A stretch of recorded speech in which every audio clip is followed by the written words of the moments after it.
Imagine waking up to one of the most unexpected political bombshells of the year, Marjorie Taylor Greene announcing that she's resigning from Congress. But what if I told you that Donald Trump's reaction to her resignation wasn't just surprising, it was downright cold? And what if his comment, one short sentence, made absolutely no sense? Stick with me, because this story only gets wilder the deeper we go. Now, before we dive into Trump's response, which honestly raises more questions than answers, let's revisit a portion of Greene's resignation video. Loyalty should be a two-way street, and we should be able to vote our conscience and represent our district's interests because our job title is literally representative. America first should mean America first and only Americans first, with no other foreign country ever being attached to America first in our halls of government.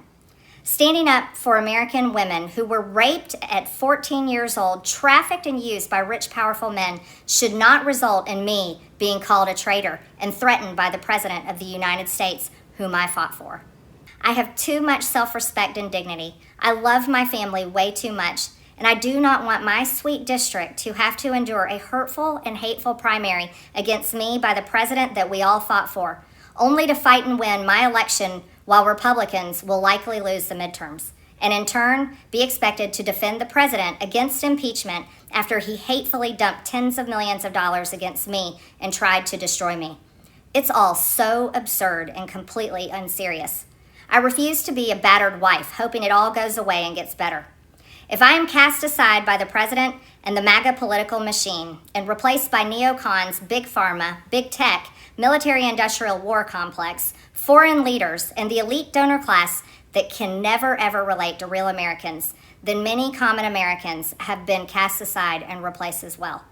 There is no plan to save the world or a 4D chess game being played. When common American people realize and understand that the political industrial complex of both parties is ripping this country apart, that not one elected leader like me is able to stop Washington's machine from gradually destroying our country, and instead the reality is that they, common Americans, the people, possess the real power over Washington, then I'll be here by their side to rebuild it. Until then, I'm going back to the people that I love, to live my life to the fullest as I always have, and I look forward to a new path ahead. I'll be resigning from office with my last day being January 5th, 2026, and I look forward to seeing many of you again sometime in the future. May God bless you all, and may God bless America. Heavy, right?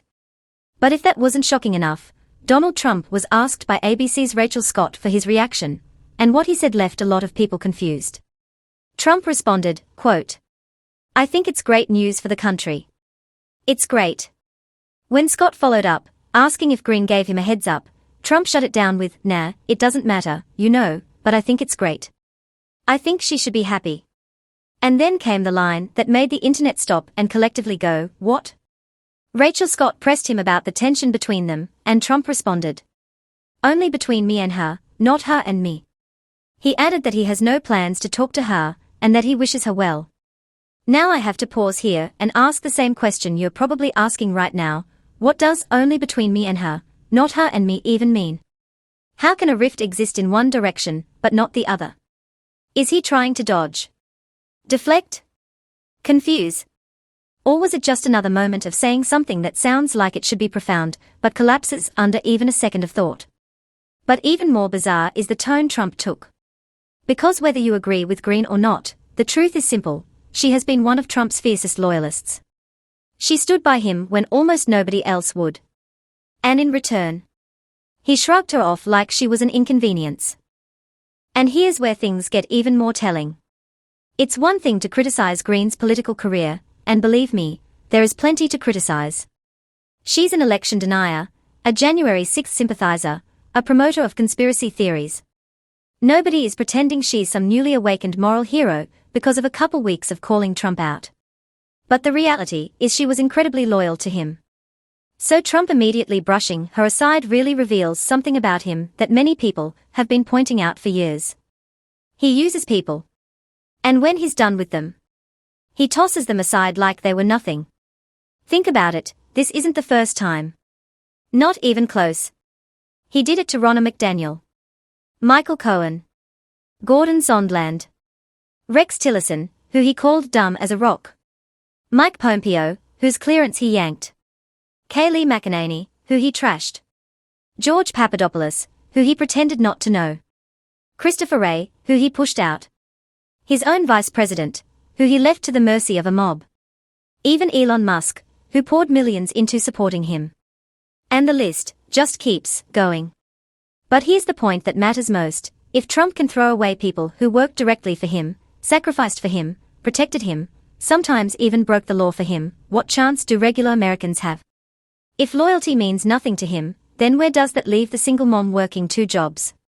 Where does it leave the sick child who depends on the CHIP program? Where does it leave families relying on food assistance? If someone as devoted as Greene is disposable, then everyone is disposable. Even members of Congress are noticing. Jasmine Crockett said exactly that. "I'm going to be honest. I didn't see this coming, but the threats that come with being on the opposite side of Trump are real. People need to wake up. Trump only knows how to use people up and then cast them aside when he's done. He did it to his VP. He's done it to those that wanted the Epstein files. He did it to those that believed he cared about their struggles. And now he's doing it to one of his most loyal followers, Marjorie Taylor Greene. Going forward, no one, elected or otherwise, should allow any person to coax them into creating a culture of violence." Marjorie Taylor Greene referenced not wanting to be a battered woman. "I'll say this, my granny used to say, don't play with fire because you just might get burned.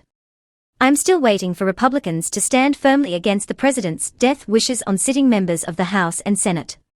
My final word on this is that my office reached out to Marjorie Taylor Greene to work on some member safety legislation.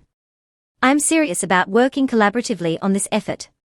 If there is an interest, we can get it drafted before January." Her point: Trump's reliance on intimidation and political violence isn't some fringe accusation, it's a consistent pattern. He's sent the military into cities. He's weaponized ICE. He's pardoned January 6th rioters. He refused to condemn extremist groups like the Proud Boys. Why? Because, according to critics, he doesn't oppose them, he depends on them.